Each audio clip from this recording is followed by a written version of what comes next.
Hi, I'm Jeanne Johns, and welcome to Risk Matters, where we discuss our experiences in leading inherently high-hazard industries and share our lessons learned in our commitment to eliminate industrial accidents and keep people safe. It is my distinct pleasure today to introduce our guest, retired Captain Jim Wetherbee from the U.S. Navy. Now, I know Jim from his time with BP, but Jim is better known as a 6-time space traveler and the only American to command 5 different crews into space. After graduating from Notre Dame with a degree in aerospace engineering, Jim joined the U.S. Navy as an aviator and as a test pilot. In 1984, Jim was selected by NASA, and in NASA he flew twice to the International Space Station and twice to the Russian space station Mir. He also served as the director for flight crew operations. After the tragic Space Shuttle Columbia accident in 2003, Jim was the search director responsible for finding the human remains of the flight crew. In 2005, Jim joined BP as safety auditor and worked with the Texas City refinery in the aftermath of their tragedy. Jim became a key member of the investigation team for the Deepwater Horizon accident and served as a technical editor of the report.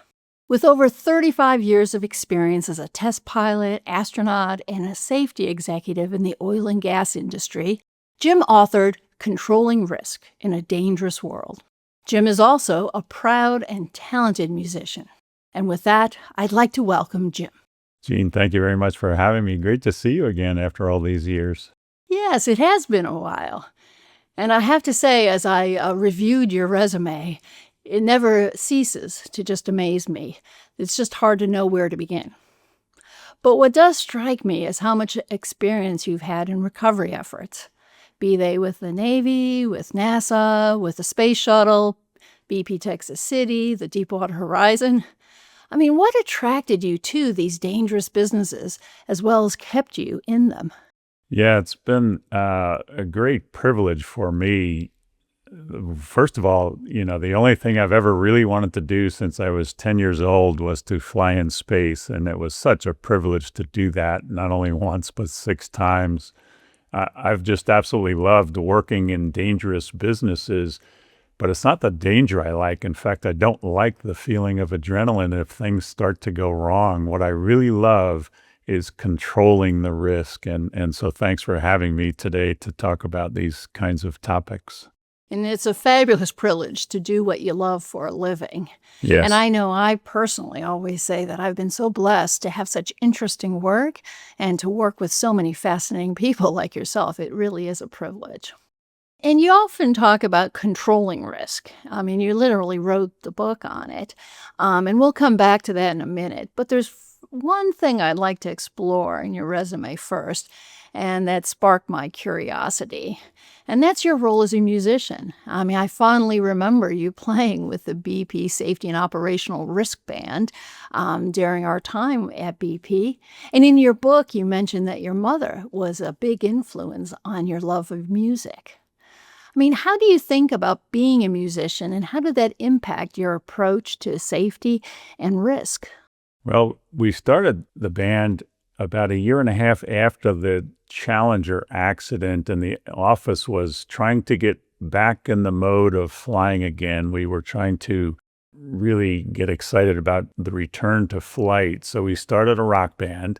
And one of the first things I realized was I was much more scared getting on stage to play in front of an audience than I was climbing on top of a rocket. What I realized, of course, it's all about preparation. There's so much preparation at NASA for flying in space, and it really builds our confidence. We just didn't have enough time to practice the music. It took about 7 years of playing before we finally felt comfortable getting on stage playing in front of people. But I've just loved both avenues for trying to mentally get in the game, control what we're doing, and be successful and have great outcomes. Yeah, I mean, I think that practice makes perfect couldn't be more true. I think sometimes people just underestimate how much practice is actually needed. Yeah, yeah. And it does remind me a bit of an episode earlier in my career because I always remember that, I always got nervous public speaking, and I admired those who did it so naturally and so effortlessly. At one point, I was participating in a BP technology event, and they invited a BBC presenter to be the master of ceremonies. And I just remember when she entered the room, I mean, she was all business. I mean, she wanted to know the facts. She took notes. She went to a quiet spot and practiced. And then once we got on stage, she was absolutely fabulous. But it looked like she was just talking off the cuff at that point. And so I do think that whether it's on the job or on stage, when you deviate from the script, that's only possible after thorough preparation and practice, practice, practice. And then getting your mind in the moment and staying in the moment, not worrying about the future, but just responding to the events that are going on right now. It's kind of an exhilarating feeling. It's really fun. Absolutely, but you just got to give up a little control. Yeah. And, as I think about learning from others, one of the things you mentioned to me earlier was an early mentor of yours from NASA. I think you referred to him as the father of continual human presence in space. Kind of brings up images of the International Space Station. But when you think about what did you learn from him and why was he such an impactful mentor? Yeah, so his name was George Abbey. And if I go back to 1967, we lost 3 astronauts in the launch pad fire, and the Apollo program was really literally and figuratively in the ashes. And a man named Dr. George Low came in and rescued the Apollo program in late 1967, got us back on track, and got us to the moon by 1969 before the end of the decade, as President Kennedy had directed. George Low mentored a man named George Abbey, and after the Challenger accident, George Abbey took over, and he mentored me. So I have a direct line to the greats of the space program that recovered after tragedy. And the way we did that is to go back to the principles of operating excellence. And that's what I learned from George Abbey, and he learned from Dr. George Low. If you understand the principles of operating excellence, the beauty is not only will you be able to prevent all accidents, including ones that are unpredictable because you're doing the right things for the right reasons, but you also accomplish more, and you accomplish in high quality ways. That's the biggest thing I learned from George Abbey. If you look at his career, it looked like he was fairly conservative, but he had the highest flight rate in the 60-year history of flying in space. Yeah, no, it's great to have a North Star like that, especially when you're faced with decisions, just to sort of think back to, that person and their perspective and help that guide you when you need to be more or less conservative and why it's safe to proceed. And it kind of ties into one of my mantras, which is always about a reliable plant's a safe plant. And it kind of talks about that operational excellence going hand in hand with controlling risk. One of the things in your book, Jim, that you acknowledge is that organizations that operate in high hazard industries, have to both simultaneously improve performance and manage risk. And, I've spent, most, if not all of my career in cyclical businesses, be they refining, chemicals, oil and gas. And so often when the cycle turns, the pressure to cut cost and, almost by definition, corners to improve financial performance just gets really intense. And so when you think about managing through the downturns, how do you do that, or how do you think of doing that without compromising your principles?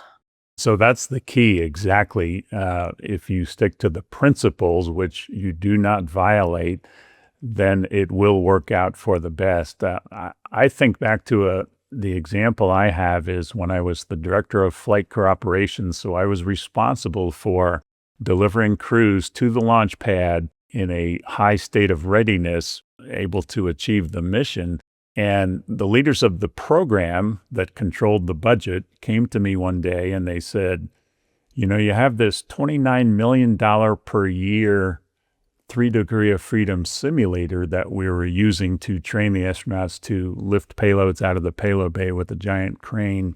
And, a very demanding task. It's analogous to taking a satellite that weighs 29,000 pounds on the Earth, but still has the inertia, even though it's weightless up in space.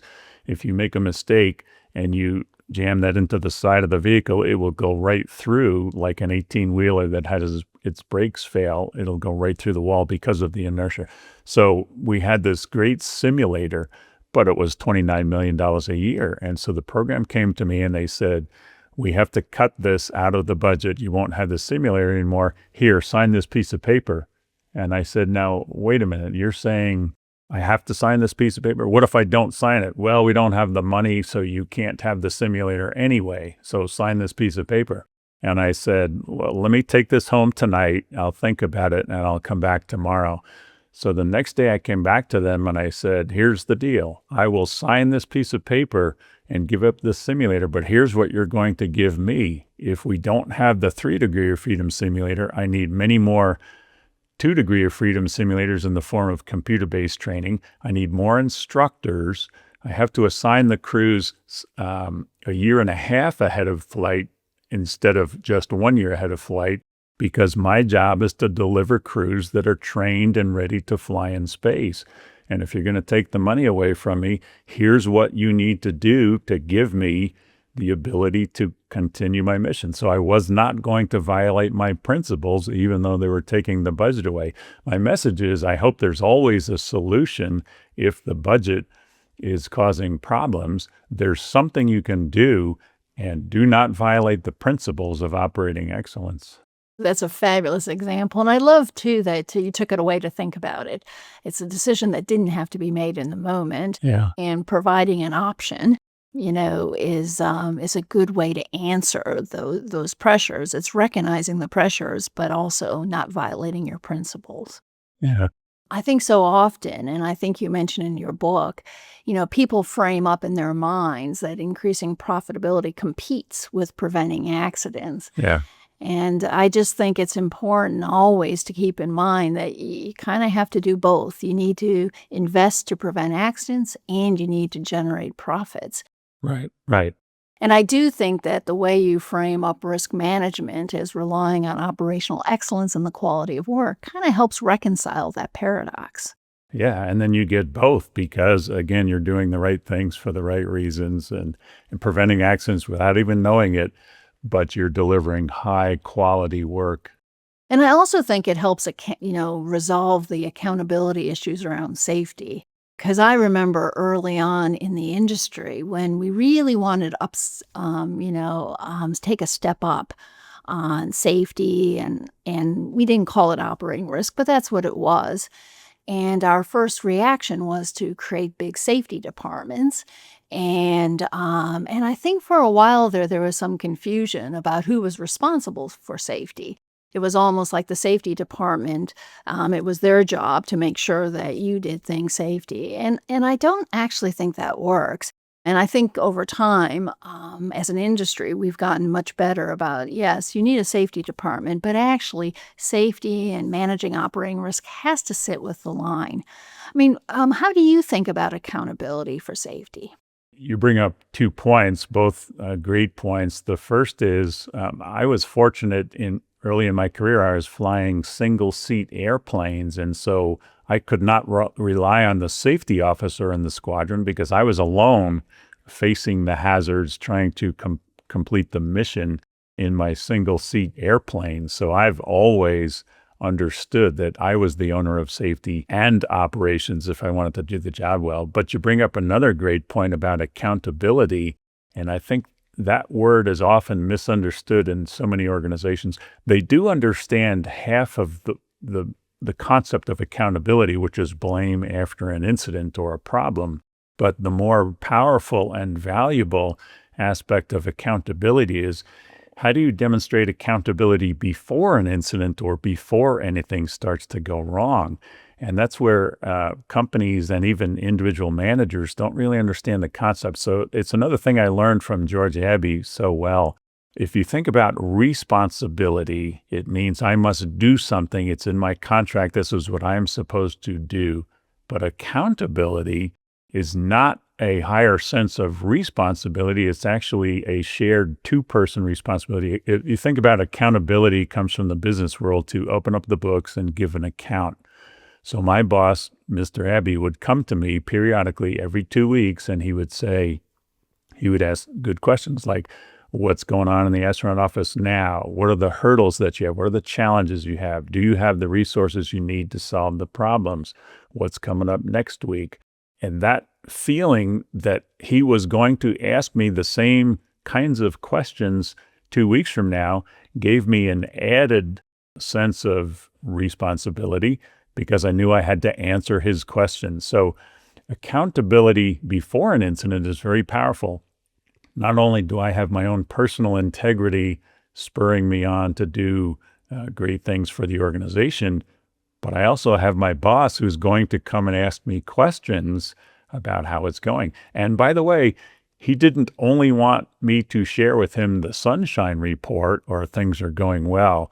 He really gave me positive body language indications that he was interested if I identified a problem, even if I didn't have a solution, because at least I identified the problem, the vulnerability, and we were going to work on it maybe together or maybe next week. So this feeling or this sense of accountability to someone, it only works if someone comes and periodically asks you questions, is a great motivator in addition to my own personal integrity and responsibility. So I encourage companies to embrace accountability before an incident, periodically have the conversations, what's going on, how can I help, what are the hurdles we have, what are the challenges, and then you can identify problems early and fix them when they're easier to solve. I think that's a great point, too, on the sunshine reports and rewarding vulnerabilities, because there's sort of a human reaction sometimes when people bring problems or vulnerabilities. You know, if a manager lets that negativity come out, it just shuts off real dialogue about what you should be focused on, which is what's not going right, as opposed to, thinking about what is going right. Exactly. And, as you think about, you mentioned about before the next accident, I mean, one of the things you often talk to executive leaders about is the 10 adverse conditions to be observed prior to an accident.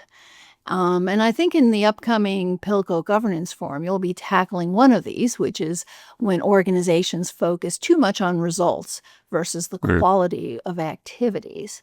And so I actually want to explore a different adverse condition on the podcast, which in your book is number 3, which is about when an assurance process is not created. Can you share some insight into this condition and maybe an example? Yes. So this is another very powerful, important concept in the journey toward operating excellence that I learned from Mr. Abbey. So he was responsible for leading the effort to design, fabricate, construct, and put into operations the International Space Station up in orbit. We had multinational effort, of course, and thousands of contractors helping us as subcontractors. There's no single manager, no matter how brilliant they are, and Mr. Abbey was definitely brilliant, no single manager knows enough to be able to make effective decisions. So he created what we called an assurance process. We had a team of engineers that would go and visit the different subcontractors and contractors around the country and around the world, and they would inspect, audit, interview people, observe, and they would collect all this data on the current and past performance of the contractors. And then the senior leader would use judgment and experience and turn that observations and data and of current and past performance of the contractor and turn it into a prediction of future performance. So assurance is nothing more than somebody telling the boss, for example, I predict they will continue to deliver high quality connectors that we need for the design of the International Space Station, because I have observed what they've done in the past. We have an inspection process. We see that they're following the process very well. They have high quality in their production line, et cetera. Or the converse, maybe they're not going to continue to deliver high quality conductors because we've looked at their inspection process. They're missing a few things. And so it's a great way for the executives to be able to make good decisions because they have assurance from somebody with experience based on past observation and current observation. I predict they're going to have this kind of performance in the future with some uncertainty and some levels of confidence, of course. But this assurance process is so powerful to help executives make good decisions. And you can think of all kinds of negative examples in the world where the main entity didn't understand that the contractors were not doing the job well enough, and it really creates problems. But if you have this kind of assurance process, the executives are better suited to solving problems early and creating this culture of operating excellence. Yeah, no, the assurance process is so important, because it allows you to detect and correct, what often is a slow degradation of the operating norms, whether they're with the contractor or actually within your own Right. organization. Many companies will do the observation and the inspections and the audits, but it's this final piece of using the judgment and experience to turn that observation of current and past performance into prediction of future performance. Absolutely. That's where the value actually lies. And I also was thinking as you were talking, Jim, that when we were both in the safety and operational risk organization, we adopted the mantra, how do you know, with the emphasis Yeah. on knowing.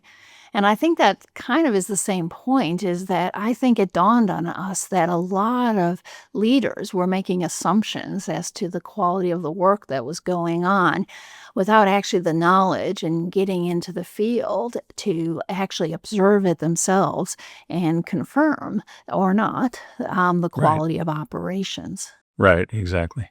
Well, I hope this has whetted our audience's appetite to either read your book or to come to the upcoming Pilko Governance Forum.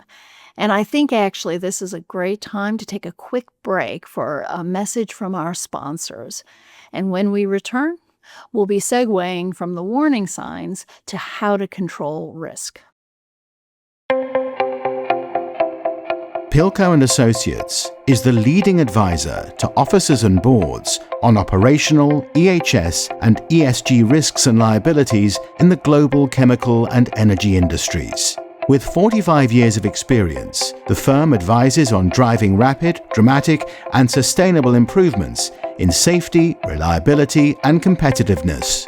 Pilko's advisors have an average of 38 years of relevant professional experience in operational and executive roles with major energy and chemical companies. For more information, go to pilko.com. As I said before the break, we'll now transition from the warning signs, Jim, to your thoughts on how to control risk. As I mentioned earlier, you actually wrote the book of Controlling Risk in a Dangerous World. What motivated you to write the book? So after I left BP, I had such a wonderful career. I thought it was my duty to share the lessons that I had learned over the years, and I would deliver speeches at conferences, and often audience members would come up and they would ask for my notes because they wanted something to refer to. I kept getting so many requests, can you share with us in writing the things that you're talking about? And I suddenly realized I had enough information that helps not only people in the space industry, but also in the oil and gas industry. And then I began to realize, because I was talking to so many other businesses in dangerous environments, explosive companies, construction companies, police forces, hospitals. So I decided to write the book to share that knowledge of the things that I had learned over the 35 or 40 years of working in dangerous businesses. I loved reading your book. And one of the things that struck me is how you started. You start by saying there's countless ways in this world to be hurt or die prematurely. And while I often talk about a healthy paranoia about risks or respecting the hazards you manage, I just love that visceral language that you use when you think about risk as being watching out for things that are trying to injure or kill you. Can you comment on the use of this language? I've found throughout my career that, well, two things. First of all, storytelling is very important. That's how people learn. You don't want someone to go through the experience of having a tragedy or seeing an explosion and the results. So you try to give them the visceral feeling or the experience without actually going through that. So one great example that I like is in the oil and gas industry after the tragedy of the Deepwater Horizon, when we had completed the process of recovering and writing the report, I wanted to go and talk to some of the recognized experts. And I found a driller from Houma, Louisiana, had a very thick Cajun accent. It was kind of hard to understand, but it was so inspirational to hear him talk about how he thinks when he sits in the driller's chair conducting operations for his 2-week shift. And they call it, the hydrocarbon zone, as you know, is 13,000 psi, and it's always trying to come to the surface and kill people. And he called it the monster in the hole. And he said, the whole 2 weeks I'm in the chair, I'm wary, I'm watching out, I'm trying to prevent that monster in the hole from coming up and killing us. And that mindset is so important and powerful in a dangerous environment. It's not those of us who are comfortable working in dangerous environments, we don't worry about death. Worry is unproductive fear. There is some fear, but we control that fear and we turn it into preparation, as we talked about before.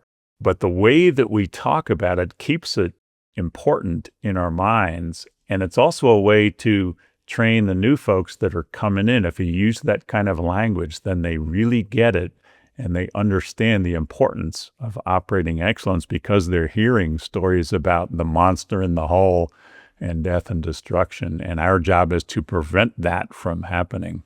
No, I love that visual impact. And as you say, it really, hits home a lot better than talking about safety rules or, safety. It's like you're trying to keep yourself alive.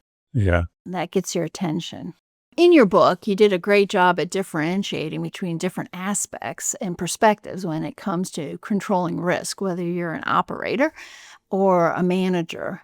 And one of the things you framed up that I really quite liked was KSA, which is knowledge, skills, and aptitude or attitude of the operators. And I think probably everybody who's listening to this can think about how you measure the first two. But measuring attitude is really quite hard, or maybe that's just me, but it seems a bit softer. I mean, how do you go about assessing the attitude of operators when it comes to controlling risk? It definitely is hard to measure and evaluate and teach, but it is by far of the three, knowledge, skill, and attitude, it is the most important and critical. An organization can give you the knowledge in a classroom setting or books. You can develop the skill, the practical application of that knowledge with on-the-job training or in a simulator, etc. But the attitude is by far the most important, and it's the most difficult to teach and help people with. Just a couple of quick examples. Before I flew a Navy jet the first time, I looked at the syllabus, and I had no previous flight experience. I looked at the syllabus. The organization was only going to give me 6 flights in the simulator, which I thought was insufficient. So I became friends with the night shift janitor in the simulator building, and he would allow me to sneak in and practice surreptitiously for weeks before my first flight. So I had 6 times as many hours as my peers just because I had the mental attitude that I was going to work really hard at this job in preparation. It never really seemed like work to me. It was always, a whole lot of fun. I can think of other examples where the attitude has really saved me from dangerous situations. Just one last story, if I could. The job of being an astronaut it's fun. It's professionally rewarding, very satisfying. It's the pinnacle of a professional career. But there are a couple of times when the magnitude of the job really hits, and one of those is the night before your first launch attempt. When my head hit the pillow, I realized I've just now run out of time to get any smarter, and it's too late to quit. And I had to think to myself, how am I going to get a good night's sleep in preparation for this important event tomorrow, launching on a 7 million pound thrust bomb? And I thought to myself, this is the only thing I ever wanted to do since I was 10 years old. Well, that's helpful, but insufficient, because I could still die tomorrow, and that's not what I wanted to do since I was 10 years old. So I thought a little more deeply, and I realized tomorrow morning when I wake up, I'm going to, if bad things start happening on this vehicle as we're ascending into orbit, I'm going to spend my last seconds trying to save in priority order the crew, the vehicle, and the mission. Essentially, I was taking myself out of the equation. Doesn't matter what happens to me. If I can save the crew, I'll die happy. And so that motivated me. When we're working in dangerous environments, it's always best, I think, to think of others. Humans really get spurred into greatness when they are thinking about, how do I save my buddies, the coworkers? And I think that's a way that operating excellence occurs when we take ourselves out of the equation and think, how do I contribute to the mission? How do I save the vehicle or the systems? And of course, ultimately, how do I save the crew? So I think that, and that attitude has stuck with me throughout my career. It's always about somebody else. You know, as you and I are talking here, the important entity in this project are the viewers, because they're the ones that are receiving the information. It's not, you and I are not the important ones. It's others who are receiving this information because they're doing the valuable work in their companies and trying to master their jobs with operating excellence. And I love that story. And as you know, you read through your book, Jim, it just comes across so much, basically, that whether it's dichotomy of really confidence, but also self-doubt. And I think that's a really magical combination when you think about undergoing missions in high hazard industries and being able to control the risk. Exactly. That healthy self-doubt is something that has really helped me to study harder, work better. In the book, I called it, you have to balance confidence with humility.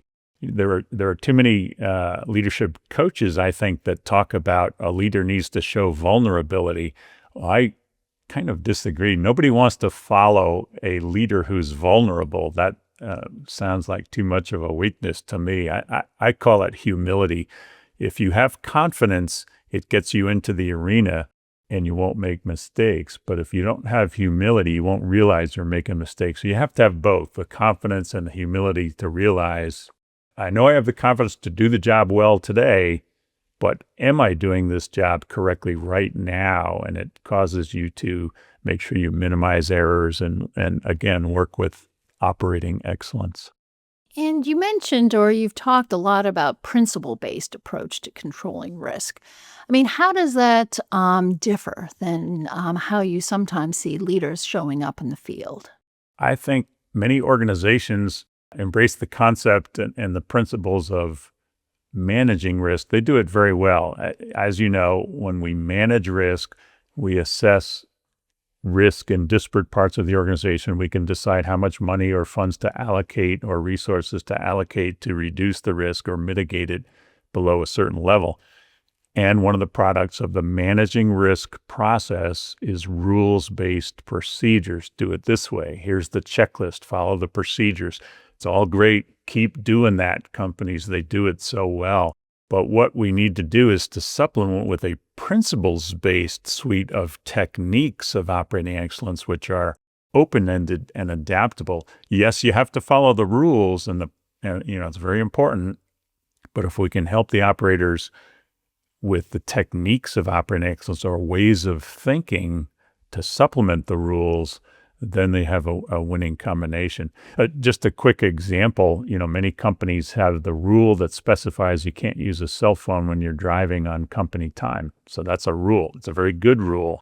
But a better principle you might espouse is, How about avoid all distractions in the car? Maybe it's the conversation I'm having, or listening to the music on the radio, or thinking about the meeting that I'm late for, or what is my boss going to ask me to do today? Said positively, use proper defensive driving techniques. The techniques of defensive driving, when you supplement with the rules, policies, and procedures of simply don't use the cell phone, can have you accomplish the mission, which in this case is don't have an accident when you're driving to work. I think that's a great example. You know, you love telling stories, or I love hearing your stories about how you help leaders inspire people to both perform better individually or accomplish more collectively in service of their goals. Can you share an example or two of this for us? One of the best examples I know, well, I'll give you two examples. One was in NASA. We had a giant thermal vacuum test chamber in Sandusky, Ohio, and the supervisor had a reputation for leading the team that did the maintenance work on this test chamber, and they were really good. They were very high performing, and I asked that supervisor one day, your team is so good, when they do have a problem, what maybe caused that issue or that problem? And he smiled at me and he said, if my crew ever has a problem, it's only one of three reasons. Either I didn't explain the job well enough to them, or I didn't give them the proper tools, training, and resources to do the job, or I put them in a situation where they simply weren't ready for it. So it occurred to me that he was looking at himself. He was not blaming the crew for making a mistake. The upside positive consequence, they love working for him because he never blames them. They know if they need a special tool, they can ask for it. If he can't find the funds to give them a special tool, he'll give them different ways to accomplish the task. And they love working for him, and that's why they're so good. Similarly, a story in the oil and gas industry, I met a supervisor of a welding team that was doing on the turnarounds of the rigs down in the Caribbean. And I had an opportunity to talk to that supervisor. And I asked him one day, your crew has a reputation for being the best in the fleet. They weld so well. What do you do to inspire them to become great welders? And he said, my managers will give me a metric of, let's say we welded 95 feet yesterday, we're going to weld 100 feet today. And that's the metric they use for performance, is how much they weld.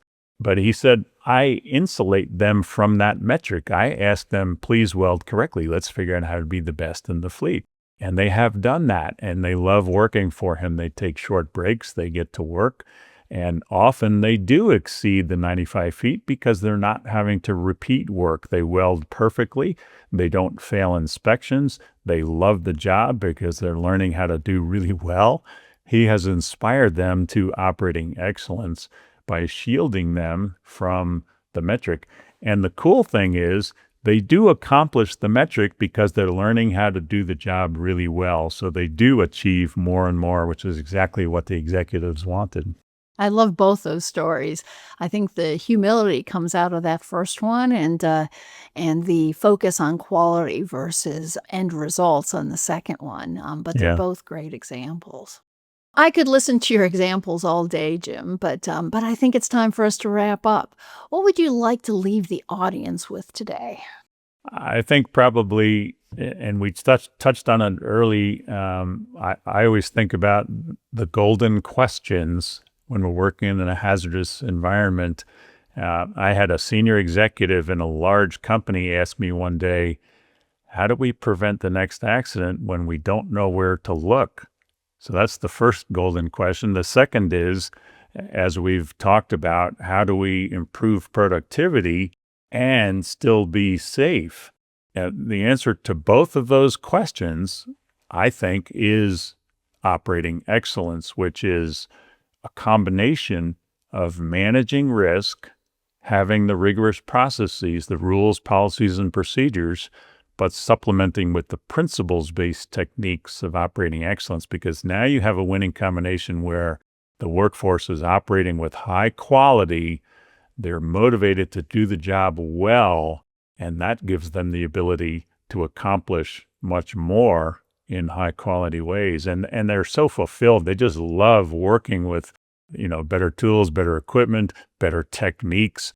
And they love sharing that knowledge to others. And it's a synergistic improvement. The whole company benefits, and then hopefully better product result and society benefits because everybody's operating with operating excellence.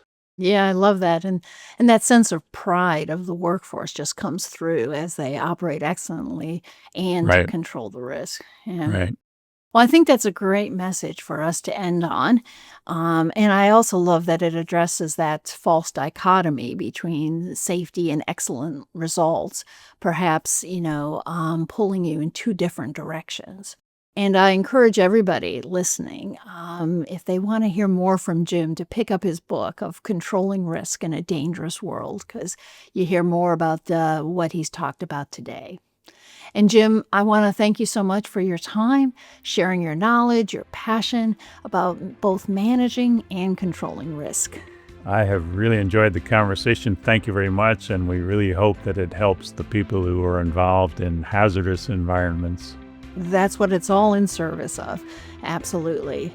And until next time, I hope everybody stays safe, or maybe more appropriately after this message, operate excellently. Thank you for your time.